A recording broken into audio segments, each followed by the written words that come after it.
What is up, you guys? Welcome to Sports Rants with Abby and friends. As you can tell, I'm Abby, and some of you may know me on Instagram as ab602434, but I'm also that Jets rant girl. And if you couldn't tell, I'm a diehard New York Jets fan. However, born and raised in Arizona, so I support the Arizona Wildcats, the Phoenix Suns, and of course the Arizona Diamondbacks. So don't get it twisted. The only New York team I like is the New York Jets. So that is a little bit about me. I'm going to pass it off to one of my lovely co-hosts. Guy, take it away. Introduce yourself. Who's your team? Represent. What's up, everybody? This is Guy. I am from Newark, New Jersey, representing the tri-state area, New York, New Jersey. My teams are the Miami Dolphins, the New York Mets, and the San Antonio Spurs. So you already know I'm happy to be here. I know it's going to We're already going to have problems. Oh, yeah. Oh, yeah. AFC rivals, and then the Mets and the Diamondbacks. I think they face each other today. Yeah, we just beat you today. So this should be fun. All right, take it away, Dayo. So my name is Dayo. I'm from Philadelphia, Pennsylvania. Obviously, I'm a Super Bowl world champ fan, the Eagles. And I'm a Lakers fan, and baseball, I don't really have any team, but I kind of just watch it here and there. So that's a little bit about me right there. No baseball team, just basketball. No college? Neither college for both of you?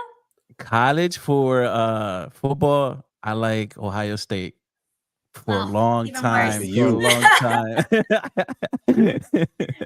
worse. I swear we're like representing the whole map of the United States right now with all our teams. Don't worry, the Jets fans are hanging on to the one championship that we have right now. So it's a little lonely. Anyway, so this podcast is basically going to be everything sports related. Obviously, right now we got the NBA playoffs going on, a lot of football off-season news.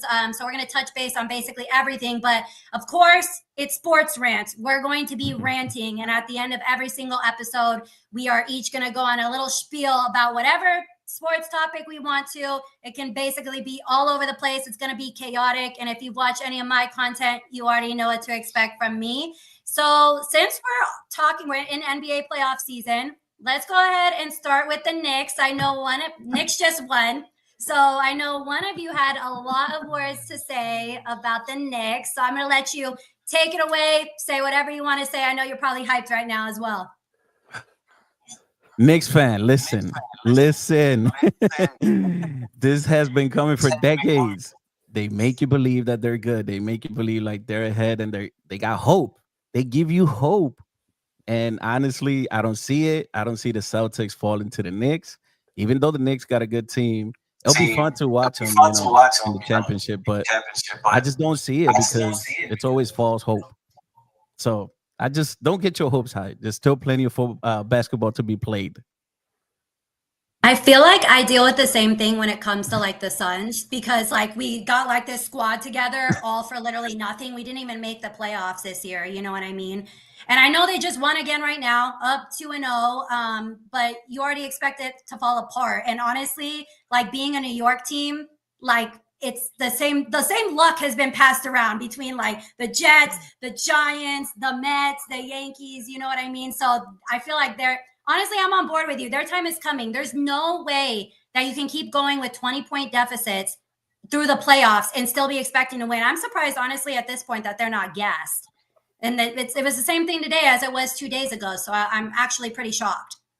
Yeah, I mean, I agree with you. It's just it looks crazy. Like the Knicks down 20 and then come back up for the last two games. I don't see it happening for the next two more. So still being up 2-0 now. What do you think is going to happen when the Knicks go back home? I think they'll lose these two games. I think they will. I think Boston's going to pull it together. They have a great team. I mean, they really do have a stacked up team. So they've been there. They won it already. They have the experience. They don't fall under pressure anymore. So I just feel like the Celtics are going to get it together. I mean, it's been Well, it's been close always towards, like, I swear it happens in the last couple minutes of the fourth quarter each and every single time. It'll be a complete blowout, and then they pull it together for a lead for like literally 13 seconds. Yeah. I just don't think that's sustainable. It's not sustainable throughout the course of the playoffs. You know what I mean? Yeah. And they still have to get past another team too. So, Guy, do you have any opinions on it? Yeah, I think all those minutes that they've logged throughout the season is going to catch up to them the longer the series goes. So, Thibodeau always has a shorter bench than, other coaches in the league. So, it looks good now. But I would say too, because being in the area where all the Knicks fans are super hyped right now, they kind of overreact to the wins and to the losses. So they got to keep it in perspective. Boston hasn't been shooting the ball well the first two games. They've been living and dying by the three. They have to make adjustments. I mean, start driving to the basket, do something else, because they missed 45 threes in the first game. That was an NBA playoff record. I mean, if that's not working, you have to make an adjustment or you're going to lose. So, Yeah, I mean, sure. in New York, though, the Knicks are going to feel pressure to perform for their fans. So that's what a lot of people are going to miss. Yes, it's a home field advantage, but it could also be a disadvantage because of the pressure. And like all the celebrities are going to show out too at the Garden, of course. I don't know. It's just weird that there's still like, because game one, there was so much foul trouble with a lot of the Knicks players. I don't know why the Celtics were still trying to shoot. It's like drive to the basket. You have like 2-3 people already in foul trouble. I don't know why they were still shooting the three. It clearly wasn't working the entire game. So they do need to come up with a new game plan, obviously. Now, So question to you guys: do you guys think this is like Jaylen Brown teams or Jason Tatum's? Because I see Tatum's falling apart. Like I don't know. I mean, he hasn't been spectacular or anything. And honestly, I had a parlay today and I looked in the fourth quarter. He had 9 points. You're supposed to be the star of the team. When you think of the Celtics, that's who you're thinking of. And you know what I mean? You got to lead the team. And he's been disappointing in this series, at least. That's my opinion. But he seems to be falling apart. I don't know how. I thought they would get it together for the second game. You know what I mean? There's a reason they were favored by 9 or 10. Same thing as game one. And still lost. I mean, game one went to overtime. And that's why I thought the Knicks maybe today would lose, because it took going to overtime for you to actually win. And now I'm maybe changing my little horn a little bit about it. Not yet, Abby. Not yet. I know. Guy, I would say too that the only thing that the Knicks have been playing close games all year. So I think like when they play a close game, that's more their comfort zone. Yeah. Like Boston has to go in for the kill. And to your point, Tatum hasn't stepped up as like the guy. You know what I'm saying? Like if you're going to defer and make Brown like be like the co-pilots, when it comes to the fourth quarter, there's going to be like these questions that you can't have during the clutch moments. Yeah. And on the Knicks, it's Brunson. Yeah. The roles are defined. In Boston, you kind of don't know who's going to take the last shot. What are they going to do? Tatum has to step it up. Yeah, and I do appreciate how gritty. I mean, they've played like all season, but the Knicks are a gritty team. That's what makes them fun to watch, and it's showing more and more as you get into the playoffs. Like, it's crazy to fight back twice. You know what I mean? So. You already know MSG is going to be hyped. I see TikTok lives and I'm like, that's what you're saying. They go overboard with the win, overboard with the loss. There is no in the middle with the New Yorkers. Very extreme. Let's just briefly touch on it. What are you thinking about Denver? Because it's the second game today. How are you feeling about Denver and how are you feeling about them, especially after that game one win? Hey, look. I feel like OKC is playing a great basketball fundamental game. It's nothing fancy. They're young, but they're very fast. They're just playing basketball. And for Denver, I mean, we're talking about Denver. They got Jokic, Michael Porter Jr., etc. For them to only win by a point, that's crazy. And it's OKC. They're young. Look it up. Everybody's young in there. So I feel like OKC might shock them. I don't know. It could be. Do you think OKC is in trouble at all since they lost game 1? I don't feel like it. I don't feel like it. I don't feel like I think those young kids, there's some gunners in there, and they're a lot of fun to watch. I mean, they're not scared to take that shot or to play defense on anybody. Like I watched the game and I was like, are these veterans or are these like young kids coming in? So I don't know. I feel like OKC will be okay. Guy, how you feeling about Denver and OKC? I think OKC could be in trouble if they drop the second game because they are younger. You know, the Denver has the championship pedigree. They have the best player in the world, Jokic, and they have nothing to stop Jokic. He had 42 points, 22 rebounds last game. I mean, he basically did what he wanted to. But they won by 1. Hey, with 40-something points. They were the road team though. So they were playing with house money for that first game. Yeah. The OKC went 68-14. So that's the 6th best record in the regular season in the history of the NBA. You know what I'm saying? So last year they were also the first seed and they kind of choked in the playoffs, but we gave them a pass because they're young. This is the second time and I agree with you. Their future is very bright. Shai Gilgeous-Alexander is a beast. How far would you say, like how many years you give them into like they have to make it or win it? I'd say within a year or two. Because like that's what same for me. I was looking like 2 or 3 years and then they gotta win it. If not, again, they're gonna break up like the James Harden, Durant and Westbrook era. Yeah, because you can't pay everybody. Everybody's gonna want their bag. They don't have the money in OKC to pay all of them. Nah. So, yeah. I mean, I'm not worried about OKC. I feel like experience does speak for something. So, and honestly, it came down, the time management at the very end of that game was poor. For the last, I rewatched again the last 2 minutes. And then especially with the last 12 seconds, you're fouling way too soon. And I feel like that's a judgment that can be made.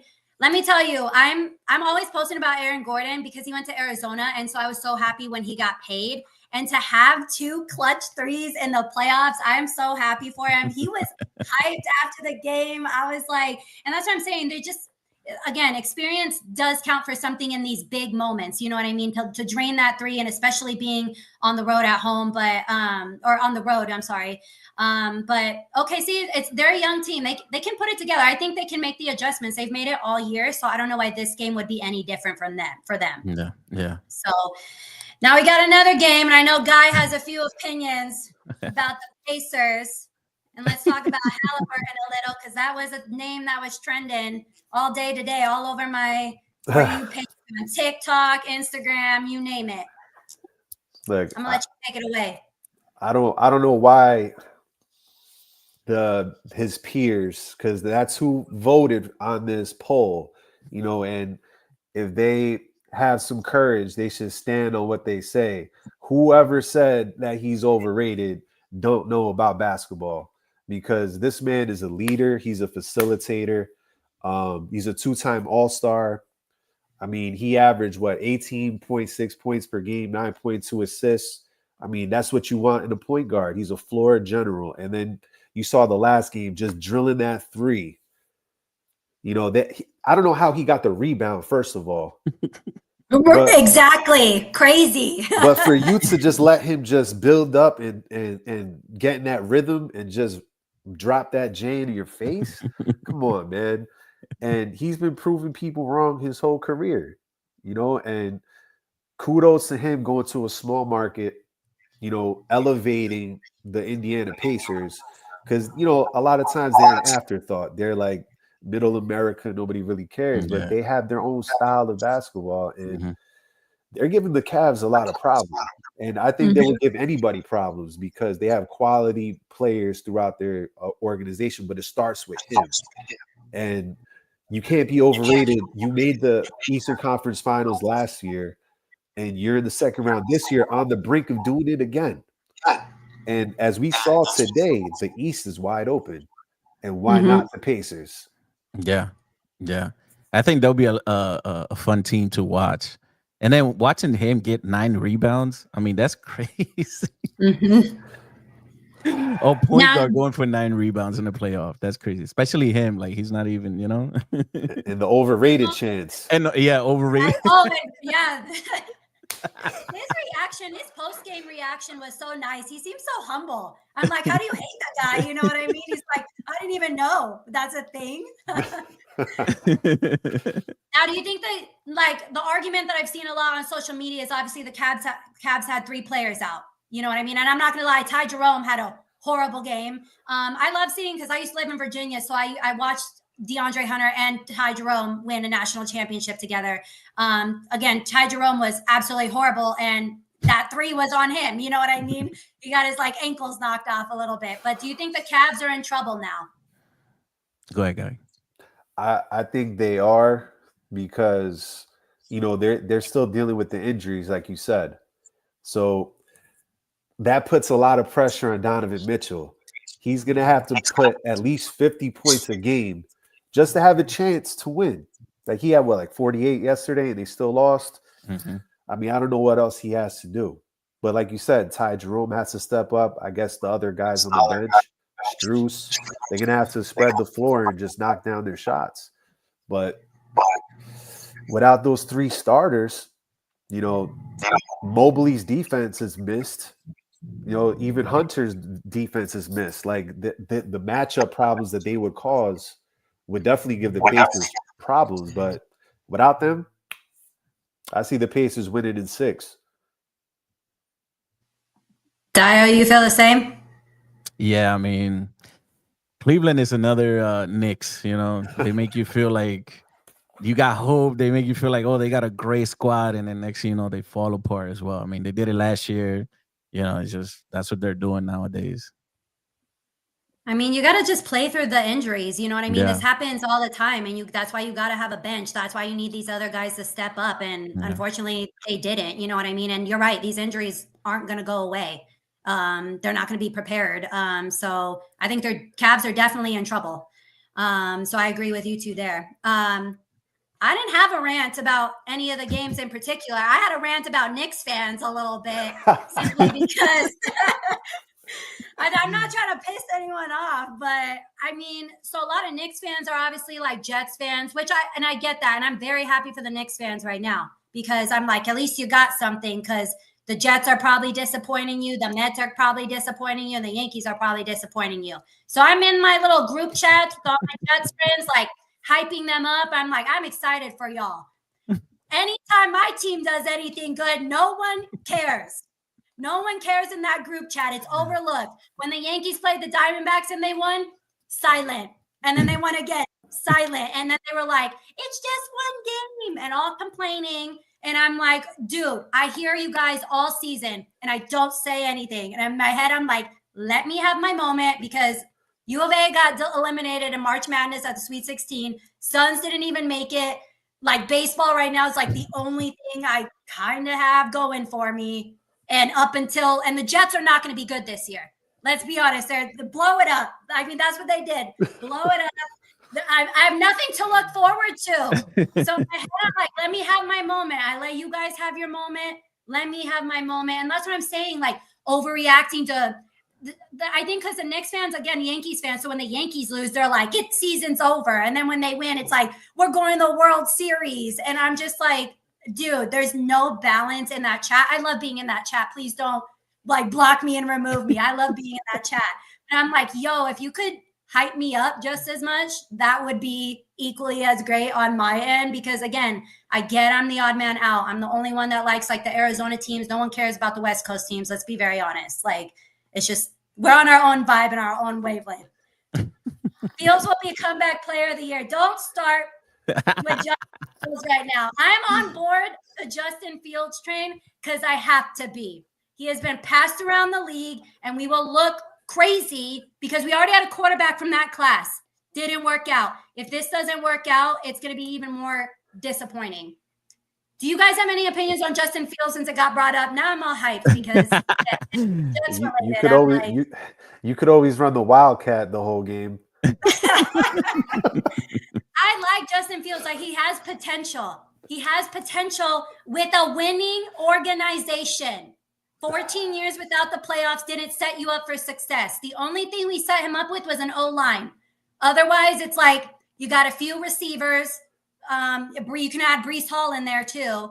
The secondary is a little iffy. That defensive line has a huge hole through it. So sorry about that. Again, me and my rants, everyone who follows me is used to this by now. Literally, this is nothing new. Anyways, Guy, you have any opinion on Justin Fields? I mean, I think he has potential, but like you said, he has to be in the right environment. I don't think he had that in Chicago, and Pittsburgh. It looked like he started to do well, and then okay, Russell Wilson, but he's a mobile quarterback. That'll save him a little bit. But like you said, your offensive line did improve, so he's not going to be running for his life this year.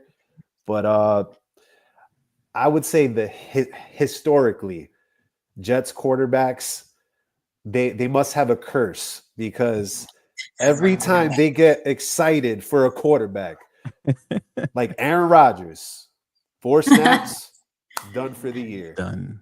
I want to see what way is it going to jet this year. And I say that as a Dolphin fan, just looking from the outside, but I live in the area, so I see all the Jets games, and I'm like, man, this is crazy. It's not easy being a Jets fan, because you have to deal with this like all the time, and even a little bit of expectation. The Jets fans take it to the moon. Oh, we got Aaron Rodgers. People were picking them to win the Super Bowl. Yeah. What? It's not doing that. No, I heard like Rex Ryan say that, and like other people saying that. I'm like, come on, man. Come on. Come on. Like, they improved, but come on. I mean, Dio, you have a winning organization. What do you think about the shit show, that the Jets are? I finally understand why we're the doormat of the NFL, and I fully embraced it at this point. There's nothing you can say that's ever going to make me mad about the Jets. I've owned it. I mean, listen, with Justin Fields, I like the kid. When he got drafted, I liked him. He was actually improving in the Bears. It was just every time he snapped, he had 3 defensive tackles right there, like trying to kill him.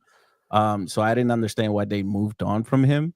Then he went to Pittsburgh, and it's like, guys says like, bro, they're gonna throw Russell Wilson on top of him. It's like, you'll choose Russell Wilson on top of Justin Fields, which is younger, brighter, faster. So I feel like with the Jets, and I hate saying this, I think he's gonna be okay, because again, your O-line is better. I think he could make it work. Wildcats, running back, a little bit of short throw here and there. I don't know. I'm rooting for the guy. I'm rooting for him, because he's been passed around like he's worthless, like a used rag.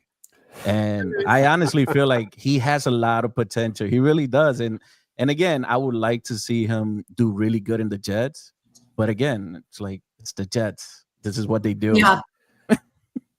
I mean, this is obviously, we just got done with the NFL draft and whatnot. What are you guys giving your teams a grade as far as the draft goes? Look at guys. I know both of you are like hesitating. I already know my team. Well, look, I'll go with my Eagles. Even though we lost some key players, we also we gained some really good players. I mean, we drafted a couple D tackles and a linebacker that's really amazing. I feel like we'll be okay, but I feel like we got a target in our back, because now everybody hates the Eagles. We're the new Cowboys. Everybody's hating us. Like, they, as soon as I say like, yeah, I'm an Eagles fan, it's like, oh, I hate your team. Jesus, like, we only won 2 Super Bowl. We don't got 10. So I feel like we. I think it's the fans. And honestly, I went to Philly once, and they were like brotherly love. I couldn't have been treated worse in Philly. All the terrible flights to the Philly airport are the same. I get motion sickness, worst flights I've ever had. Yeah. So I'm like, I'm telling you, it's more the fans. I don't think it's the team so much, because I like Jalen Hurts. He's fun to watch. Saquon Barkley, I was super happy for him. You know what I mean?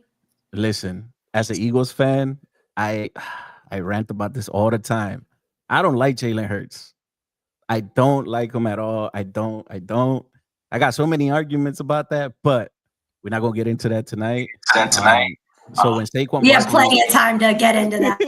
Saquon Barkley came into our team, I was super excited. I was like probably the only one excited because everybody was saying that he's injury prone, right? So it's like, yeah, if you run the ball 32 times a game and you get hit 32 times, you're also going to get injured, So when he came, I was excited. I knew like we was going to be good. I didn't know he was going to be that good, but I knew he was going to be good. But yeah, I don't really get into it, the Jalen Hurts, because I don't like the guy. Well, the Met Gala was the other night, and he was trending. Apparently, a lot of people liked his outfit, and then he showed off his brand new wife on the red carpet. So it's like their debut or whatever it is. You know what I mean? Here's the thing: as a person and what he does off the field and on like talking with the people, like his teammates, like I love that part. But him as a player, as a quarterback, it's like, dude, like when he threw that interception, I was really pissed off. I'm like, why would you throw that? Why would you throw that ball there? So yeah. We could go on forever. All right, Guy, let's move on to the Dolphins. Ooh. Yeah, unlike the Eagles, our front office is kind of terrible.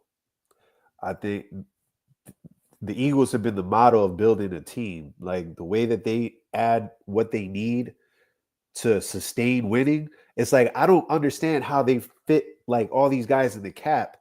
And we're out here overpaying guys, like Jalen Ramsey, Tyreek Hill, and they ain't doing nothing. They're just glittery, like, toys that don't really benefit you if you're not building in the trenches.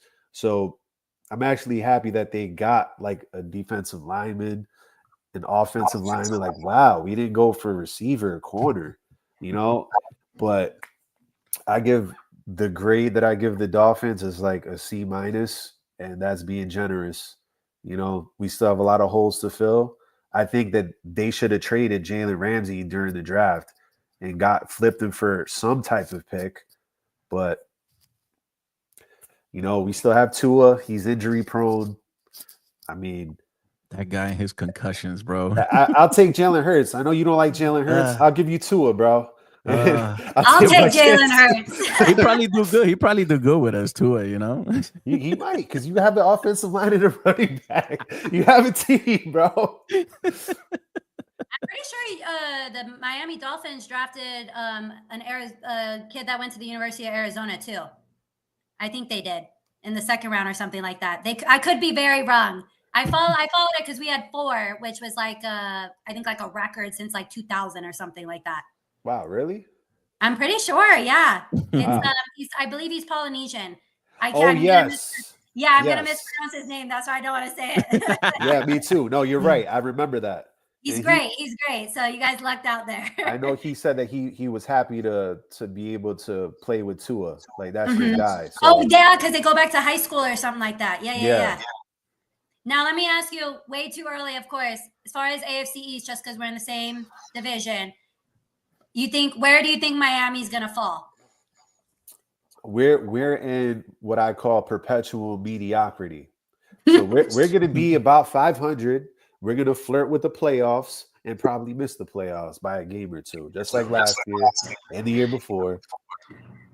So, and I think you guys caught up a little bit, and the Patriots. So for sure. We're definitely gonna be fighting it out for second place, but no wild card. It's going to be like a chaotic mess, like with those 3 teams. It's like Bills and the rest, and depending on where they fall. There we go, Jonah. There we go. Yes, that's his name. There we go. That was a good pick.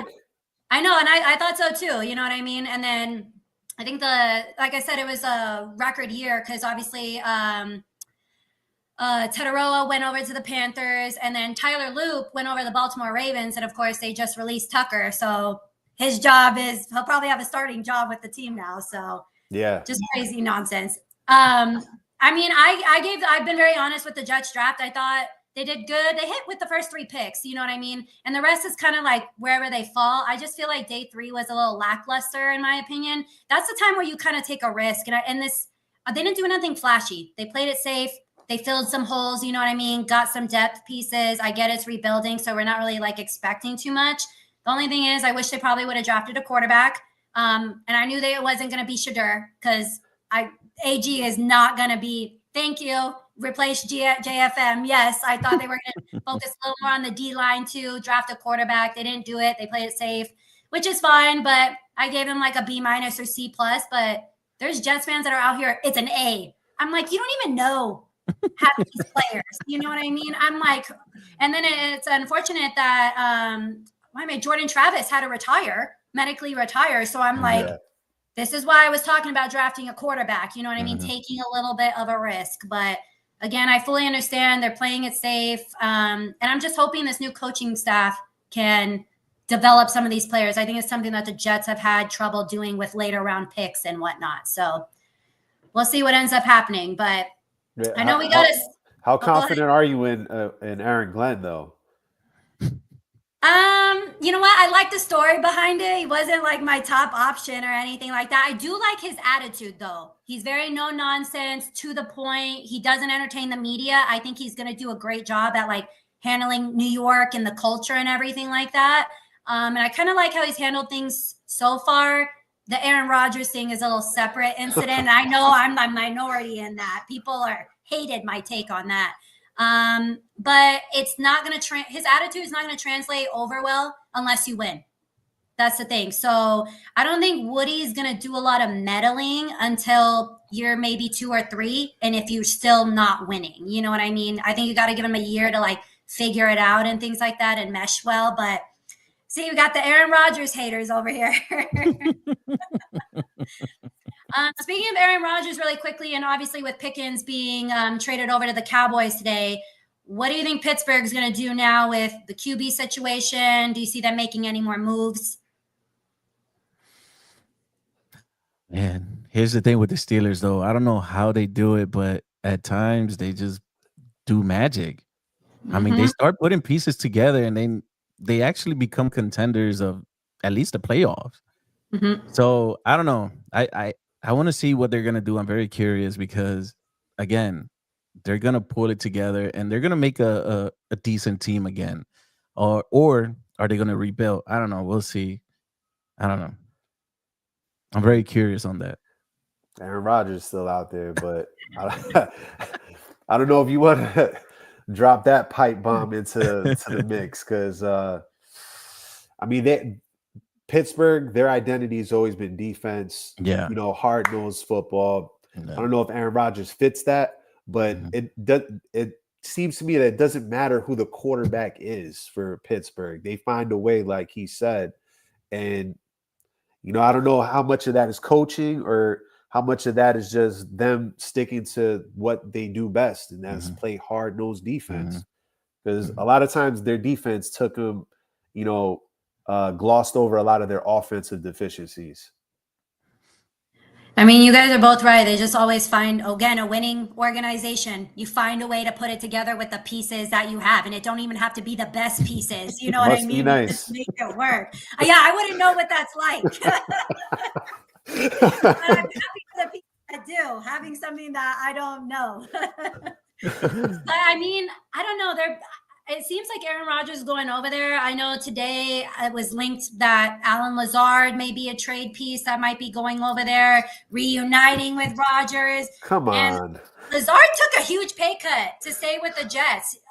They redid his whole contract and everything. And he tweeted out, though, that from, I think it's Wolf of Wall Street, like, I'm not going. I'm not effing going. So it seems like he's fine being a Jet. But, I mean, do you see them adding another piece like that or any other name on the trade block that you guys see on any more moves that any team, I guess, is going to be making? Did you see the Pickens thing happening today, I guess? Yeah, I saw that. Okay. Yeah. I mean, he's a weird guy to me. I still Pickens not going to help the Cowboys. I don't see it. People put them as Super Bowl contenders already. That's every year, Abby. Every year we hear that. Every year. We're going to win it this year. Cowboys fans do, bro. Yeah, we're them boys. Stop it. You haven't won since 96. Stop that. Literally, the Eagles just proved you're not them boys. No. Not at OKC's all. up 22. Nice. Oh dang, we're missing a hell of a game there. Yeah. Denver's gonna do what the Knicks did though, and put it together at the Pull very it off end. at the end. It's going to be Yeah. tough. I think it's funny because I kind of sometimes expect Tatum to be what Jokic is for the Nuggets. You know what I mean? And it's not. And I think that's kind of what makes him a little disappointing. What's made him disappointing, especially the last 2 games as far as the playoffs. So Like, he lacks that killer instinct.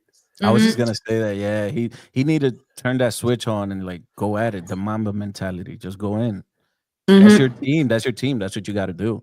Yeah. And he likes to model his game after Kobe, but I ain't seeing any Kobe out there. I don't see it. He was turning it over. He wasn't doing nothing, honestly. I don't know. I don't know. When you're having balls like ripped out of your hands, I'm like, this is like, Yes. I don't know. That just shows like to me no heart sometimes at the same time. Yeah. How bad do you want it? Right. You got to play gritty. You have to. Yeah, you have to. Yeah. And then the team's going to follow suit on the best player, right? If the best player is getting the ball taken from their hands, that's going to demoralize the rest of the guys, right? Mm-hmm. And now everybody's going to have to overcompensate because he's not stepping up to his role. So now Brown feels like he has to come up and do something. And now the chemistry's off. Yeah. They might be in trouble. I don't know. Just a circle. I think they definitely are now. You know what I mean? I mean, I can see it happening. I can also just see it being a complete fall apart from the Knicks side point of view as well. I don't know. I feel like Brown does a good job of like motivating the team on the sideline as well. When he's like mic'd up, it's like I see how much he encourages his teammates and everything like that. And I'm like, why isn't your best player doing that? You know what I mean? You're not even doing it on the court, let alone sitting on the bench either. You know what I mean? So that's why I've always said that that's Jaylen Brown's team. I've always said it. You know, everybody points at, Jason Tatum, but if you go back even when they won it, like Jaylen Brown was the one doing everything out there. Like, he was killing it. He really was. He was being a headache for every team. So I just feel like it's Jaylen Brown's team. But I don't want to be controversial, but I think last year, Boston had like the easiest run to the finals of all time. With all the teams that they played that got injuries and all this other stuff. Like, come on, man. And then Dallas, they weren't supposed to be in the finals. Yeah. They lucked out. Yeah. And then they got destroyed. So, like, I don't know, like, the Jason Tatum, Jaylen Brown thing is interesting because one is a vocal leader and the other one kind of like lets the other guy do his thing and kind of falls back a little bit. And that causes, I think, a little bit of a divide in the locker room. Yeah. So we're going to do, before we wrap up here, I know there's, like I said, there's another game. All of us probably want to watch it and whatnot. But let's do a little round robin. Any last final thoughts? Guy, we'll start with you about anything that we talked about today, whether it be the playoffs, your team, anything like that. I just want to say it's pretty interesting that all the road teams have won in the NBA playoffs so far, all the underdogs for all the betting people out there. It's crazy.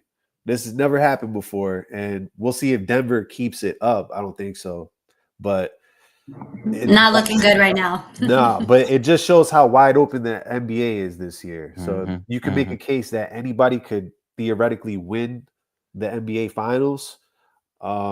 Then going into the playoffs, we thought that it was like between like 3 teams, but as the playoffs went on, I think everybody kind of has a legitimate shot at it.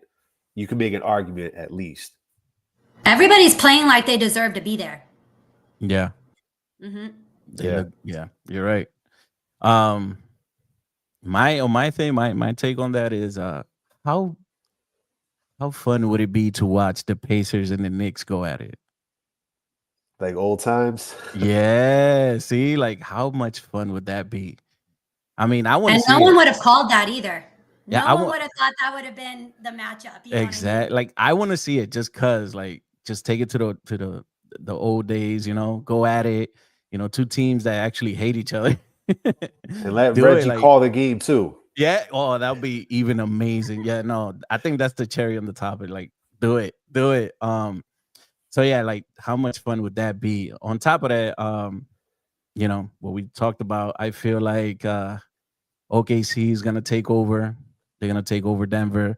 The young guys are gonna show up with the run and gun, and I don't know, Knicks are gonna fall apart. But I want to see the Pacers and the Knicks. I really do. As much as I'm saying that the Knicks are gonna fall apart, I really want to see the Knicks and the Pacers just to see something different. I think that'll be a nice matchup right there.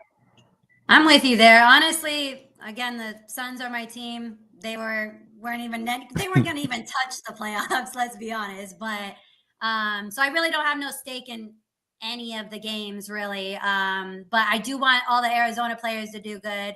So that includes like Aaron Gordon. That includes Benedict Mathurin. You got TJ McConnell with the Pacers as well. So.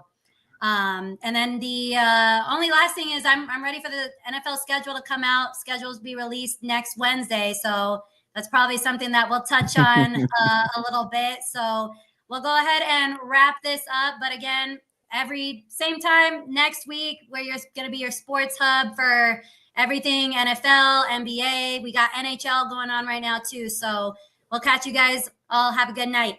Bye.